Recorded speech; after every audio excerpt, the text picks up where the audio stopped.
Olá a todos, sejam bem-vindos ao nosso podcast Respira Comigo. Eu sou Marcelo Guedes, estão aqui comigo Dr. Felipe Krier, Dr. Diderot Parreira, Dra. Rayane Oliveira, essas feras aqui, para a gente falar tudo sobre respiração. Hoje, no nosso episódio, nós vamos falar de tratamentos clínicos para o ronco. Muito legal, galera. Não sai daí. Fica aí que vai ter muita coisa legal nesse episódio de hoje. Vinheta, por favor.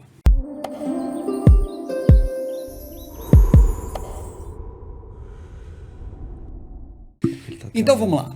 No nosso episódio, tratamentos clínicos para o ronco, nós vamos discutir aqui quais são os tratamentos, como é que eles funcionam, mas antes eu queria lembrar para você que está nos assistindo, siga o nosso canal, clica ali naquele sininho para você receber as notificações, indique o nosso canal e os nossos vídeos para os seus amigos, familiares, para todas as pessoas que você acha que precisam conhecer esse conteúdo nosso sobre respiração, que é um conteúdo que a gente faz com muito cuidado, com muito carinho e com muita dedicação aqui. É isso. Podcast Respira Comigo, são 24 episódios, assista os passados e siga nossas redes sociais também. A gente está com uma rede social nova a partir de agora, que é a nossa comunidade no WhatsApp. Você deve estar vendo aí um QR Code na sua tela para quem está na TV ou no PC. Para quem está no celular, tem um linkzinho para você clicar ali na descrição.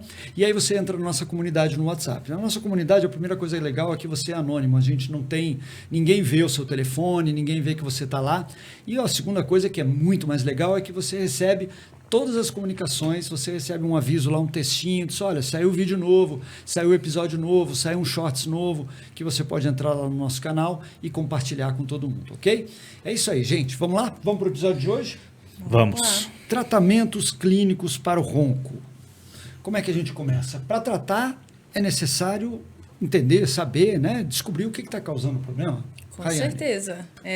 A gente já está nesse episódio, né? Longos episódios, viemos falando sobre tudo como funciona, as alterações que geram a esse problema.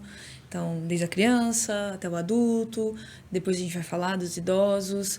Então, para a gente poder entender, baseado nos sintomas, nós falamos sobre a procura do paciente, a partir do momento que ele ou seu companheiro, né, vai ter ali uma queixa. Ele procura um atendimento de algum especialista. A gente falou sobre a medicina do sono, né? E vários especialistas que estão ali juntos como um arsenal, né, para conduzir esse paciente. E ele fez os exames, que nós comentamos em outros episódios, para fazer o diagnóstico. Uhum. Então, a partir do momento que a gente tem um diagnóstico de uma síndrome da apneia obstrutiva do sono, a gente vai fazer a classificação, que nós falamos, né, de leve, moderada e grave, baseado em quantas vezes ele vai ter, né, quantas vezes ele parou de respirar ao longo de uma hora de sono. Então, a gente vai fazer esse diagnóstico. A gente precisa saber qual que é o nível, porque a gente abre o leque, né? E a partir disso, a gente oferece as opções e chega a entender o que é melhor para o paciente. Vai ter paciente que vai preferir um tratamento cirúrgico, vai ter paciente que vai preferir um tratamento clínico, vai ter paciente que não vai ter indicação de nenhum tratamento cirúrgico.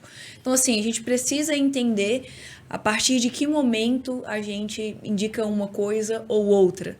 Entender, individualizar, porque acho que o mais importante hoje em dia da medicina e que a gente tem tentado colocar na cabeça é individualizar o paciente. Porque cada paciente ele é único, ele tem necessidades diferentes, ele tem uma rotina diferente, ele é afetado de uma forma diferente pela mesma doença.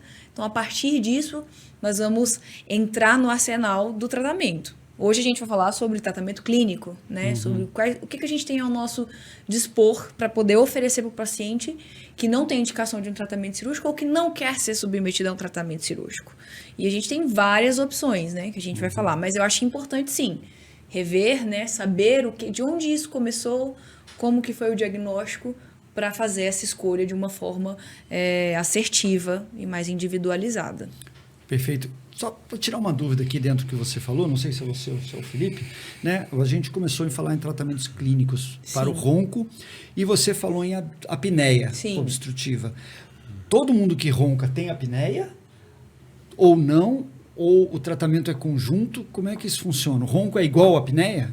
Não, tem outro episódio que a gente tinha discutido sobre isso, né, que tem essa diferença. O ronco, ele é um sintoma, né, algo que o paciente vai ter ali. A apneia, a síndrome da apneia do sono, ela tem aquela classificação, que tem o diagnóstico baseado na polissonografia, que causa alterações, né, vem junto de episódios de parada da respiratória, que cursam com diminuição da saturação de oxigênio e levam ao aumento da frequência cardíaca durante o sono.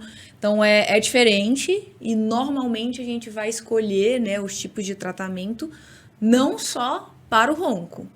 Certo. Existem os tratamentos para o ronco que vão se beneficiar também como a síndrome da apneia. Dentro do tratamento a gente acaba melhorando as duas coisas, né? A gente melhorando a síndrome e às vezes diminui o ronco, que é um sintoma que o paciente às vezes vem queixando, né? Mas os tratamentos individualizados vão ser para as duas coisas, né? Para o ronco separado da apneia. Não, é diferente, mas o tratamento é conjunto. É conjunto. Isso. Entendi. Não acho que exista uma forma de diferenciar isso para uma coisa ou outra.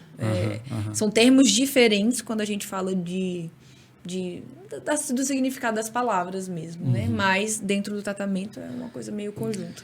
Eu gosto de colocar para os pacientes que aquele paciente que ronca, ele tem mais chance de ter apneia. Perfeito, né? Perfeito. Mas o tratamento não necessariamente precisa de ter a mesma dose.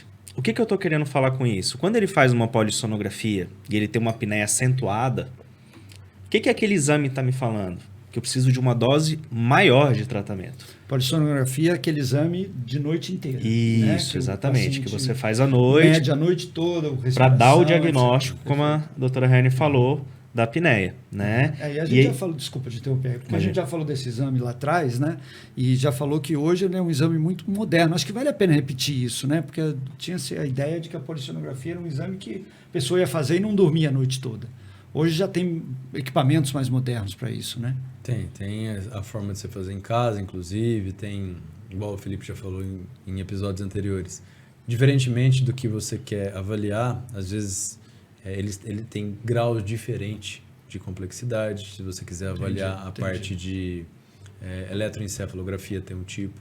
Se quiser avaliar a parte de frequência cardíaca, ronco, barulho, oximetria, ou seja, saturação de oxigênio, tem um outro tipo. Mas o importante é você indicar realmente para aquela realidade do paciente. A realidade do paciente você vai ter quando você fizer o quê? A história clínica. Fazer o exame dentro do consultório, avaliar o que tem aquela pedida que o paciente precisa. É o que o Felipe falou. A gente tem que dosar o que vai fazer de diagnóstico, de o que vai fazer de tratamento, de acordo com o que a gente escuta do paciente. Entendeu? Então, vamos fazer uma ressonância de corpo inteiro, claro, ressonância não está indicado, para um paciente que tem uma apneia do sono, que não está conseguindo dormir direito. Né? Então, igual eles falaram, a polissonografia é o exame padrão ouro, ou seja, o mais indicado para a gente poder fazer o quê? O diagnóstico inicial desse paciente. Existem vieses dentro desse exame? Existe. Dentre eles, as clínicas que a gente indica, que a gente recomenda para fazer a polissonografia. Né? Tem clínica, eu já falei também no episódio anterior, que o paciente não consegue dormir porque ele está escutando o cara do lado roncando. Porque tem só basicamente um biombo, sei lá o que é aquilo. O paciente reclama. Claro. Né? Então não adianta você despender uma noite do paciente, o humor do paciente, ele já vai ficar de saco cheio daquele exame, né? Para chegar no lugar e não conseguir fazer. Sempre, tradicionalmente, a polissonografia, quando você fala ao paciente, o paciente, não vou fazer, esse exame é impossível de fazer. Assim, né? Precisa ser no melhor ambiente que ele consiga. Né? Mas às vezes pode fazer até em casa agora. Dá para fazer em casa. Aí tem outros vieses, né? Às vezes tem aparelhos que são montados na clínica e ele vai para casa fantasiado para fazer isso lá. De repente um fio desconecta, um monitor não é feito direito, perde um parâmetro. Ou o cara que está fazendo no laboratório do sono, o ar-condicionado está forte, ele não consegue dormir por causa do ar-condicionado. Ou que a técnica vai lá o tempo inteiro para conectar aquilo ali que está com mau contato. Então, ou seja, tem uma pancada de coisa que faz a gente realmente ter que repensar, inclusive para onde a gente indica esse paciente. Perfeito. Porque no final das contas vai vir um resultado de exame que a gente vai ter que interpretar para o paciente e aquele ali é o início para a gente indicar, recomendar os eventuais tratamentos, ou clínicos ou cirúrgicos. Hoje são tratamentos clínicos, a gente vai falar, né, Felipe? Exato. E aí, a gente entrando já nesse campo de tratamentos, né? Eu sempre converso e falo para o paciente que o tratamento mais simples e mais eficaz é aquele que ele aceita fazer. Então não adianta nada eu pegar e falar, olha, o melhor tratamento que o livro fala é esse daqui. Claro. Não adianta, né? Isso não tem uma eficiência a longo prazo. A gente vê que a adesão é muito baixa. Então, o tripé ideal para a gente ter um tratamento eficaz, primeira coisa, é o paciente entender o que ele tem. Segunda coisa, esse tratamento ser eficiente. E para esse tratamento ser eficiente, o diagnóstico tem que ser muito bem feito, a polissonografia tem que ser bem feita e tem que se entender tudo aquilo que está relacionado com o paciente. Não adianta nada eu falar que ele tem uma apneia acentuada se ele tem uma mega obstrução na via aérea e eu passar um CPAP para ele. Não adianta. O que eu estou falando em outras palavras? Eu estou soprando um ar em uma parede. Não vai funcionar. Né? Então, o entendimento desse caso clínico é o mais importante. E aí tem a parte do médico de explicar para ele e mostrar tudo aquilo que ele pode ter a longo prazo se ele não fizer o tratamento. E, em contrapartida, mostrar tudo aquilo de bom que ele pode ter. No próximo episódio, a gente vai convidar o Dr. Hélio, que é um cardiologista, e ele vai tratar muito disso, complicações. O que um paciente não tratado ele pode ter a longo prazo. Né? Então, Perfeito. a partir do momento que o paciente entende que o tratamento dele é muito mais do que ele dormir com um CPAP ou do que ele buscar uma mudança de estilo de vida e perder peso, as coisas fazem mais sentido. E aí, assim, o tratamento clínico começa, o Felipe puxou um gancho interessante, o tratamento clínico começa com o entendimento do paciente daquela patologia que ele tem, né, Rai? Sim. Muito paciente chega lá pra gente com a polissonografia, às vezes com uma tomografia. E aí a gente pergunta, e aí, o doutor explicou para você? Não, ele só pediu, falou um negócio e pediu para eu vir aqui. Poxa, você tem que explicar para o paciente. Porque ele virou e falou assim, ele falou para eu vir aqui para ver como é que é esse tal da cirurgia. Mas independentemente, a gente não está ali para vender cirurgia. A gente está ali para orientar o paciente. A gente não está ali para escolher pelo paciente. Eu sempre falo, quem vai escolher é o paciente, junto com o seu companheiro, com a sua companheira, daquilo que ele tem. A nossa obrigação como médico ali é estar explicando, orientando o que esse paciente tem. Entendeu? E orientar a busca dele para saber mais sobre aquilo que ele tenha. Porque se ele não souber, ele vai ficar com medo de tratar. É claro, não. Ele tem que entender o problema que ele tem e ele tem que decidir resolver esse problema. A decisão tem que ser dele. Tem que ser não é você que tem que querer, vocês, né, que podem querer resolver o problema dele. É ele que tem que querer resolver, né? Senão ele não... E eventualmente, quando ele passa por essa fase de compreensão, igual o Diderot falou, muitas vezes você está mostrando uma polissonografia e ele começa a olhar e fala, doutor, quando cai a saturação parece que o coração bate mais rápido, é isso mesmo? Você fala, é isso mesmo. Você imagina isso acontecendo ao longo de toda a noite. E aí, eventualmente, quando você vai fazer uma avaliação anatômica, vai mostrar uma tomografia e explica para ele, aqui está o seu nariz, aqui é a sua faringe, que é a garganta. Quando a gente vê que tem alguma alteração esquelética, é porque o seu queixo está um pouquinho mais para trás. Ele olha, uai, doutor, é minha língua que está empurrando tudo para trás e se eu ganhar espaço ali resolve? Eu falo, você acabou de descobrir um tratamento. Então, quando o paciente interage e entende o processo, ele fala, eu vou colocar um aparelhinho para jogar o meu queixo para frente para eu conseguir respirar melhor. Não é o aparelhinho que vai gerar um incômodo na boca, que é feio. Não, o contexto é diferente. Resumindo a história, o paciente ele tem que saber de tudo que ele tem. Na nossa consulta, a gente ensina o paciente. A gente deixa um paciente até um pouquinho mais difícil para o mercado. Por quê? Porque a gente ensina ele a literalmente ler uma polissonografia, saber de uma tomografia e entender os tratamentos. Então, ou seja, esse costume diferente que a gente deixa com o paciente é justamente uma forma de aprendizado que ele vai ter e de consciência do que ele tem. Entendeu? Então, ou seja, o paciente ele vai muito mais sabendo do que ele tem e conscientemente disso, ele vai entender mais a importância do tratamento. Que seja clínico, que seja cirúrgico. Voltando a falar, a gente que é cirurgião, a gente não precisa fazer de tudo prego, porque a gente não é martelo, né? Já os antigos já falavam disso, né? Exatamente, claro. Então não precisa fazer Ctrl+C e Ctrl+V. Hoje em dia, mudando pro prego. Ctrl+C, Ctrl+V, já é moderno. Pois é. Que aí a gente vai orientar o paciente. Quando a gente tem isso, Marcelo, o paciente adere ao tratamento. Adere às eventuais coisas que a gente vai passar durante esse tempo inteiro de melhora do quê? Da qualidade de vida dele. Diminui a ansiedade dele pelo tratamento. Né? Sim. Ele sabe exatamente como que vai ser o decorrer daquilo e ele vai entender que às vezes o período de adaptação, por exemplo, para o tratamento clínico, demora um pouco. Sim. Então, às vezes, não vai ser de uma hora para outra igual a nossa ansiedade leva a gente a querer, né? Já vai... E eu tô com dor de cabeça, vou tomar uma dipirona, vai resolver dali 10 minutos, né? Não é isso. E, na verdade, isso é muito engraçado, porque igual a gente teve no consultório hoje, a gente precisa dessa adaptação, dessa digestão do paciente. Ele precisa digerir o que ele tem. Porque hoje em dia, com a informação, ou as pessoas estão tendendo a simplificar tudo, eles simplificam e acham, não vai ser nada, eu vou lá, se eu tô roncando, vai ser uma coisa super simples. E às vezes não é uma coisa tão simples, ele se depara com uma coisa que ele é muito complexa, ele fica com medo, ele desiste, ele fica 2 anos fora, depois de 2 anos... Piora. Piora, ele continua com sintomas, aquilo acumula, né? Porque você imagina, quando a gente fala igual sobre ansiedade, depressão, sobre cansaço, até chegar, sei lá, num possível burnout, alguma coisa assim, tudo é um acúmulo daquela estafa que a pessoa tá passando. Então... Divorcia, mata alguém, entendeu? Não exagera, pelo amor de Deus. Divorcia, enfim. Mata alguém não, né? Já passa, sei lá, fica 2 anos com um casamento totalmente desestruturado, porque dormem em quartos separados. Então, você começa a ver e a pessoa passa por todo aquele período para ele entender. E aí, depois ele volta buscando um tratamento. Então, a gente precisa disso. O paciente chegou lá, eu achei que seria só uma coisa que... menor e de repente era uma coisa maior. Mas é isso, o paciente ele quer às vezes simplificar, né? Doutor, eu achei que era só fazer isso, fazer aquilo. Ou o paciente já chega, não, doutor.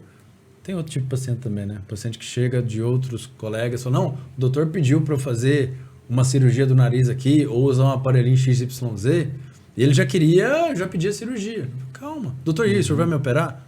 Calma, não sei. Deixa eu te entender primeiro, entendeu? Vamos ver os exames.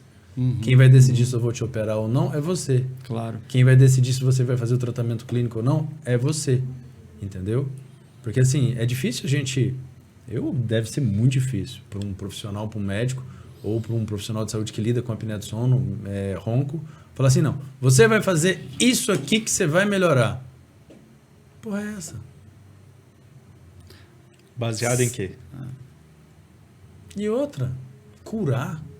Curar é uma palavra muito forte. Eu falo para todo paciente, quem curava, morreu na cruz. Pois é. Eu estou ali para tentar melhorar a qualidade de vida dele. A gente está ali para tentar melhorar como um time a qualidade de vida.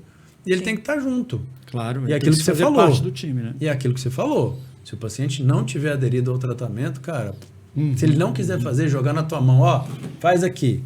Resolve para mim. Poxa vida, eu queria alguém para resolver meus problemas. Né? Eu também. Mas, bom, vamos seguir no nosso seguir. tema aqui. A gente vai falar de tratamentos específicos, clínicos? Vamos. A gente sempre gosta de citar e mostrar para o paciente o que existe. Né? Claro. Porque hoje tem muita informação. Então, se ele entrar na internet, o Dr. Google vai mostrar para ele uma infinidade de tratamentos.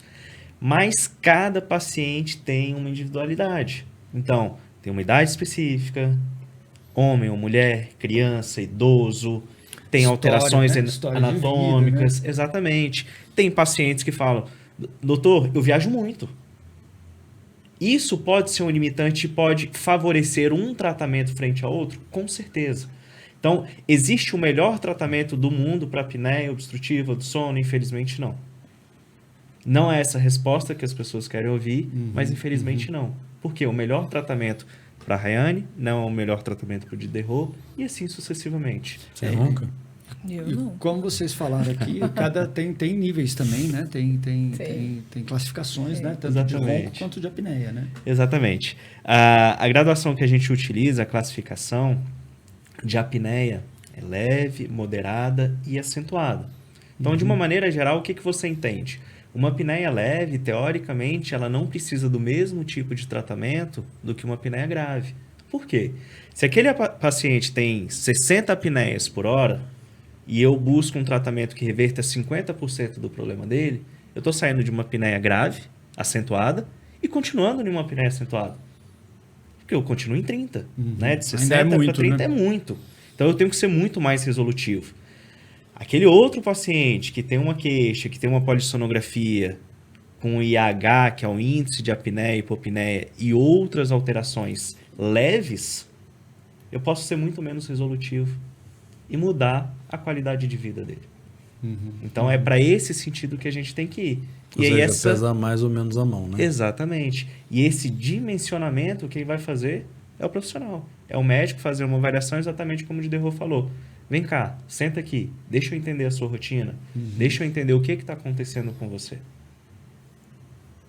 E aproveitando, Felipe, fala, o Diderot, se quiser falar, existe tratamento padrão ouro, né? Que é aquela coisa que, da mesma forma que a polissonografia é o padrão ouro para o diagnóstico, a gente tem o tratamento clínico padrão ouro. A gente hoje tá difícil.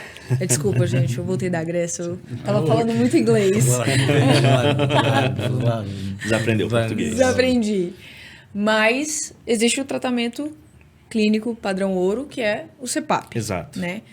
Acho que é uma sigla que eu não vou me atrever a falar aqui, mas é um aparelho. Eu não sei o que é. CPAP nada mais é um dispositivo que vai manter uma pressão na sua via aérea para você não ter apneia, tá? E essa pressão ela pode ser ajustável, então ela é individualizada e ela pode variar ao longo da noite. Existem CPAPs que eles começam, que a gente fala de rampa. Ele começa com uma pressão mais baixinha para não gerar tanto incômodo assim. A partir do momento que você vai aprofundando o sono e ele vai vendo a necessidade, ele começa a aumentar a pressão. Tá? Então nada mais é do que isso. É um dispositivo que vai te auxiliar a respirar. Ele não tem nenhuma suplementação de oxigênio. O objetivo dele é jogar mais ar na sua via aérea. Então muitos pacientes falam, doutor, vou ter que dormir com um balão de oxigênio do meu lado? Não, não é isso. Diferente. É diferente, tá? Então pressão, é o ar ambiente. É questão de pressão de ar. É pressão. E aí tem pacientes que precisam de uma pressão bem baixinha, que é em torno de 5, 6, 7 centímetros de água, que é a unidade de medida que a gente utiliza. E tem pacientes que precisam de uma pressão muito mais alta. Que aí a gente começa a falar até do BiPAP. O BiPAP é um dispositivo que ele gera 2 pressões. Né? Então ele tem uma pressão mais alta e tem uma pressão mais alta ainda. Que aí é um outro campo. Mas a ideia é de entender que o CPAP é o padrão ouro, porque hoje, em termos clínicos, é o tratamento que me dá a possibilidade de reverter, na grande maioria das vezes, uma apneia acentuada. Agora, tratar com o CPAP todos os pacientes que têm apneia, eu acho que é um sacrilégio. Pois é, esse negócio de padrão, né? Padrão. Às vezes o tratamento do paciente, dependendo do grau de apneia que ele tem, é orientação em relação a, se for ronco, orientação básica de não comer e deitar. Orientação básica de não beber bebida alcoólica e deitar. Nós já tivemos um episódio sobre isso, Sim. né? Com a nutricionista Fernanda Bassan. Você que não assistiu, assista lá. Não lembro o número agora de cabeça, mas só procurar lá. É do 1 ao 24. Está entre 1 e o 24. Mas assim, entende que esse negócio de padrão, não dá para você padronizar. Eu não sou igual a ninguém aqui e vice-versa. Então, a orientação principal, básica disso é justamente individualizar o paciente. É fazer literalmente a medicina de precisão, que a gente fala, e tratar o paciente que ele precisa. Às vezes o paciente precisa só uma orientação nutricional, às vezes ele precisa uma orientação de um psicólogo, junto com o nutricionista, junto com mudança de alguns hábitos, emagrecer. Às vezes ele precisa de um aparelho, o CPAP, às vezes ele precisa de um aparelho odontológico para jogar isso aqui para frente, às vezes ele precisa de uma cirurgia de septo. Entendeu? Às vezes ele precisa dar uma relaxada nessa questão da ansiedade dele no dia a dia, ou ele precisa realmente alterar algum remédio de pressão que ele tenha, próximo episódio com o Dr. Hélio. Mas assim, falar de padrão é complicado. Mas hoje em dia o que se fala dentro da medicina é que o aparelho chamado CPAP é o padrão ouro de tratamento clínico. Clínico, perfeito. Entendeu? E tem que ser muito bem avaliado, né? Porque aí vai ter aquela coisa da superindicação também, de qualquer outra coisa, né, que existe dentro da medicina. Existe essa chance da gente existirem profissionais de que estão ali para todo mundo, deu apneia, às vezes nem Ctrl+C, tentou, Ctrl+V. não tentou nada antes, só Não abriu a boca do paciente, Rayane. Não viu que ele tinha amígdola grande, Não. que eu já comentei isso aqui. sim, Amígdola grandona, uma beijando na outra, e o cara indica CPAP. CPAP. Então, E aí a gente vai e cura o paciente com uma cirurgia chamada amidalectomia. Entendeu? Então, ou seja, é complicado. É complicado. Hoje, realmente, a gente tem que fazer um meia-culpa, nós da área da saúde, para poder olhar esse paciente melhor, para poder tocar nesse paciente. O cara chega lá com a polissonografia. CPAP, vai lá, pronto, compra lá. Pronto. Não, vou te ajudar, não compra não, aluga primeiro, para depois você comprar, se der adaptar. É isso. É disso que a gente tá falando. Entendeu? Dá um outro episódio só de mazelas da medicina, mas enfim. Muito bem, muito bem, muito bem, muito bem. Bom, e além o CPAP, essas mudanças todas, tem algum outro tratamento? Tem um que a gente não citou, que é a tonificação faríngea, né? Que é um exercício que se faz com uma fonoaudióloga que tem como objetivo aumentar o tônus da musculatura. Aquela musculatura que vai deixar a via aérea aberta, né? Então, eventualmente, até mulheres que estão ali no climatério pós-menopausa, que não tem apneia, só tem aquela queixa de ronco, muitas vezes isso é resolutivo. Então, eu brinco com os pacientes e falo que é a academia da garganta, né? Legal. O que é importante saber? Que é um tratamento que tem suas particularidades, como qualquer outro. Então, não é fazer 1 mês, 2 meses que vai resolver o problema. E como, né, vocês estão falando aqui, não é para todo mundo, né? Exatamente. Não é para todo mundo, não é. Então, existem todas essas opções. Tem uma fórmula? Não tem. O que o Judeu está colocando é exatamente isso. Não existe fórmula, não existe padrão. A gente tem os exames, tem os tipos de polissonografia, o exame físico, a tomografia que servem para nos dar instrumentos para tentar entender o que está acontecendo com o paciente. Mas nem sempre uma tomografia vai falar mais do que um exame clínico, né? Eu acho que é válido a gente falar também nesses tratamentos clínicos. Vamos falar que é um tratamento clínico, mas um pouquinho mais recente. Acaba sendo um marca-passo que se utiliza para estimular a musculatura dessa região. Qual a musculatura? Da língua, da faringe, para ela poder abrir. Vamos fazer uma correlação com o marca-passo que o paciente usa para o coração. O paciente tem arritmia, ou seja, o coração não bate direito, né? Ele coloca um aparelhinho para organizar o passo do coração, marca-passo. Né? Certo. Existe um procedimento cirúrgico para fazer, para colocar esse marca-passo e estimular um nervo que faz contrair essa musculatura e abrir a via aérea? Existe. É um procedimento cirúrgico, né? Mas ele faz uma parte clínica dessa doença chamada apneia do sono. Então, quando é estimulado esse marca-passo, ele vai contrair a faringe e vai abrir a via aérea desse paciente quando se detecta uma apneia do sono, né, Felipe? Exatamente. A gente tem que entender que a maior parte dos pacientes tem uma apneia gerada por uma obstrução específica da faringe, de uma região. Né? E buscar fazer o implante desse marca-passo nessa região específica é manter essa musculatura com um tônus aumentado de forma contínua. Ou, quando ele tem um relaxamento, ele vai ser estimulado e vai abrir. Não é igual o marca-passo. Ele está ali por SOS. Precisou você vai acionar. Né? Atua, né? Mas ainda é uma modalidade de tratamento ainda experimental no Brasil. Tá. Isso é algo novo, né? Não é uma terapia que a gente vai chegar lá na clínica ou qualquer outra clínica que trate de apneia do sono e vai falar, eu quero fazer esse marca-passo aí. Ele ainda está em experimento aqui no Brasil. Em outros lugares do mundo já é feito com uma certa rotina. Mas aqui no Brasil ainda está em experimento. E olhando lá para frente, já que a gente está falando um pouquinho disso, provavelmente todo mundo já passou por essa experiência, perguntar, tem remédio para apneia? Tem remédio para ronco? Né? E por incrível que pareça que seja algo assim estranho para muitos profissionais, já está em âmbito de pesquisa algumas medicações que você consegue alterar o tônus da musculatura dessa região. Então, entra na medicina de precisão, entra em entender exatamente quais receptores que estão ali, mas talvez no futuro a gente tem uma medicação para isso. Ainda não existe, mas já está em caráter experimental. Maravilha. É isso, então. É isso. Podemos encerrar nosso episódio? Sim. Né? Bora. Porque... E vocês gostaram? Fiquem ligados. No próximo episódio, a gente vai seguir falando de ronco.